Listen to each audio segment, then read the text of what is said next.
ओम गणेशी महागणेशाय नमः। राधे राधे दोस्तों, कैसे हैं आप सब। दोस्तों, भगवान श्री कृष्ण का जन्म भाद्रपद मास की कृष्ण पक्ष की अष्टमी तिथि को रोहिणी नक्षत्र में हुआ था। हर वर्ष इसी दिन जन्माष्टमी का पर्व मनाया जाता है।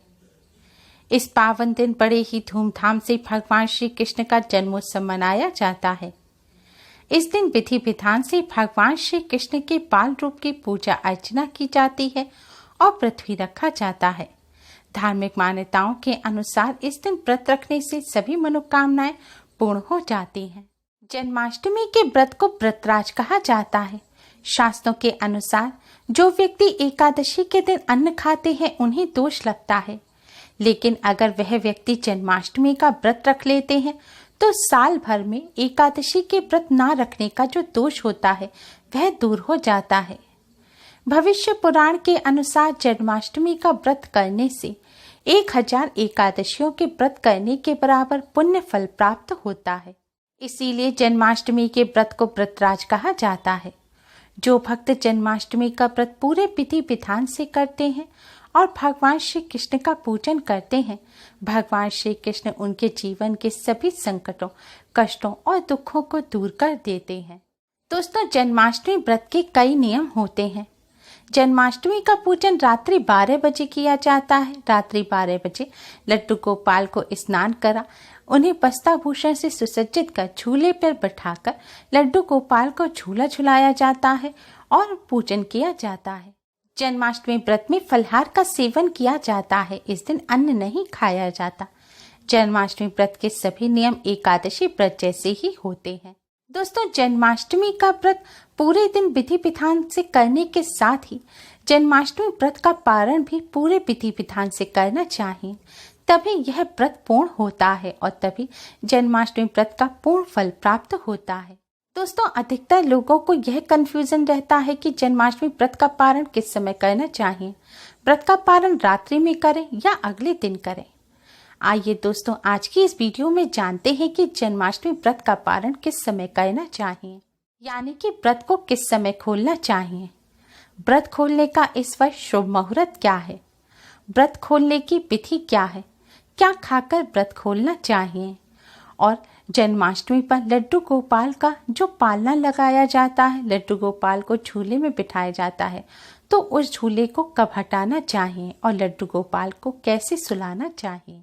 दोस्तों, वीडियो में आगे बढ़ने से पहले वीडियो को लाइक कर अपने फ्रेंड्स के साथ शेयर जरूर करें।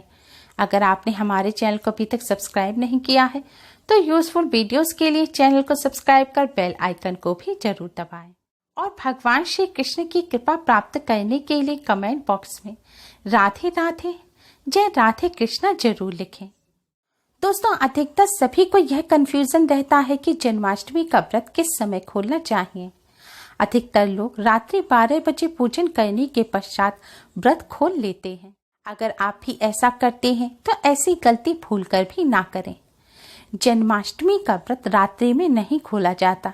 रात्रि में 12 बजे पूजन करने के पश्चात भी फलहार का ही सेवन किया जाता है। जो फलहार की चीजें होती हैं, कूटू की पूड़ी, पराठा, आलू, सवा के चावल की खीर या जो भी फल मिष्ठान आपने भगवान जी को भोग लगाया है, रात्रि में केवल इन्हीं चीजों का सेवन किया जाता है। जन्माष्टमी व्रत का पारण जन्माष्टमी के अगले दिन सूर्य उदय होने के बाद और अष्टमी तिथि रोहिणी नक्षत्र समाप्त होने के बाद ही किया जाता है, क्योंकि अष्टमी तिथि पर रोहिणी नक्षत्र में ही भगवान श्री कृष्ण का जन्म हुआ था और इस वर्ष भी अष्टमी तिथि और रोहिणी नक्षत्र का अद्भुत संयोग बन रहा है। दोस्तों, इस बार अष्टमी तिथि 30 अगस्त की देर रात 2 बजे ही समाप्त हो जाएगी, लेकिन रोहिणी नक्षत्र 31 अगस्त को सुबह 9:44 पर समाप्त होगा। इसलिए व्रत का पारण 31 अगस्त को सुबह 9:45 के बाद ही किया जाएगा। व्रत का पारण करने के लिए जन्माष्टमी के अगले दिन सुबह उठकर घर की साफ सफाई करने के पश्चात स्नान कर स्वच्छ वस्त्र धारण करें, फिर अपने मंदिर की सफाई करें। आपने भगवान जी को जो भी पुष्प अर्पित किए हैं, चावल या जो भी चीजें, धूप बत्ती, इन सभी को आप इकट्ठा कर लें और एक जगह रख दें और मंदिर में भगवान जी की जितनी भी तस्वीर है उन सबको साफ कपड़े से पोंछें। और जितनी प्रतिमाएं हैं उन्हें स्नान कराएं। फिर आप लड्डू गोपाल को पंचामृत से स्नान कराएं। पंचामृत यानी कि दूध, दही, घी, शहद और जल, इन सबको मिलाकर इससे आप लड्डू गोपाल को स्नान कराएं। फिर शुद्ध जल से स्नान कराएं। फिर लड्डू गोपाल को नए वस्त्र पहनाकर श्रृंगार करें। इसके बाद आप लड्डू गोपाल को वापस झूले में बिठा दें। फिर हल्दी या फिर चंदन से लड्डू गोपाल को तिलक करें। तिलक करने के पश्चात अब आप धूप दीप जलाकर भगवान जी का पूजन करें। पूजन करते समय आप भगवान जी को भोग लगाएं। आज के दिन भगवान जी को पकवान का भोग लगाया जाता है। पकवान यानी कि पक्का खाना, जैसे कि पूड़ी, कचौड़ी, हलवा, खीर, सब्जी इत्यादि। खास तौर पर 8 पूड़ी और 8 पुए बनाकर इसका भगवान जी को भोग लगाया जाता है। भोग में मक्खन और मिश्री जरूर रखें। अगर पूड़ी पुआ ना बना सकें तो आप पराठे और सब्जी बनाकर उसका भगवान जी को भोग लगाएं। भोग बनाते समय आपको इस बात का ध्यान रखना है कि भोजन में प्याज लहसुन ना डालें। आप सरसों के तेल से भोजन बना सकते हैं, लेकिन प्याज लहसुन का इस्तेमाल ना करें। और रोटी और चावल का भोग ना लगाएं। आपको पराठे का ही भोग लगाना है। भोग में भगवान श्री कृष्ण की प्रिय चीजें जैसे कि दही, मक्खन, मिष्ठान, मिश्री जरूर रखें। भगवान जी को भोग लगाने के बाद आप भोग स्वीकार करने की भगवान जी से प्रार्थना करें। ध्यान रखें, भोग में तुलसी का पत्ता अवश्य ही रखें। पद्म पुराण के अनुसार जिस भोग में तुलसी का पत्ता नहीं होता, भगवान श्री कृष्ण उसे स्वीकार नहीं करते। भोग लगाने के बाद भगवान श्री कृष्ण का पूजन करें। भगवान श्री कृष्ण की चालीसा का पाठ करें। भगवान श्री गणेश, भगवान श्री कृष्ण की आरती करें और थोड़ी देर राधे राधे नाम का जाप करें।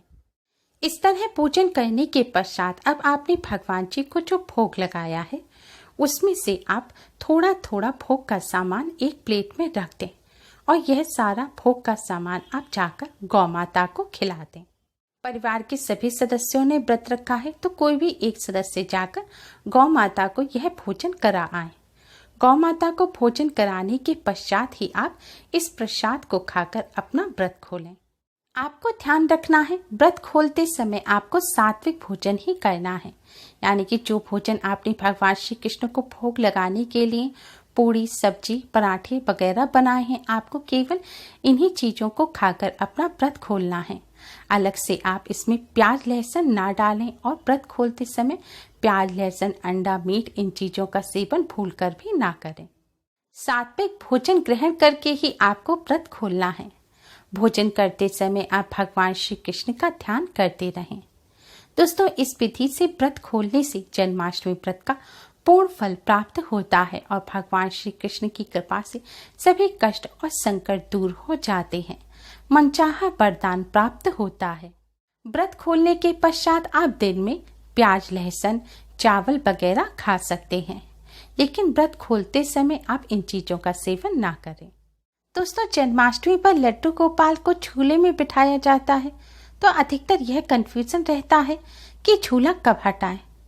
जन्माष्टमी पर लड्डू गोपाल को झूले में बिठाने के बाद झूला छठी तक, यानी कि लड्डू गोपाल की छठी मनाने तक अवश्य ही रखा रहने देना चाहिए। रात्रि के समय आप लड्डू गोपाल को उनके आसन या आपने जो बेड बना रखा है उस पर लिटाकर सुला सकते हैं। लेकिन दिन के समय जब आप सुबह पूजन करें तो पूजन करने से पहले लड्डू गोपाल को स्नान कराकर वापस से झूले में बिठा दें और लड्डू गोपाल को रोजाना झूला अवश्य ही झुलाएं। और रोजाना आपको छठी तक लड्डू गोपाल को झूले में बिठाकर झूला झुलाना चाहिए।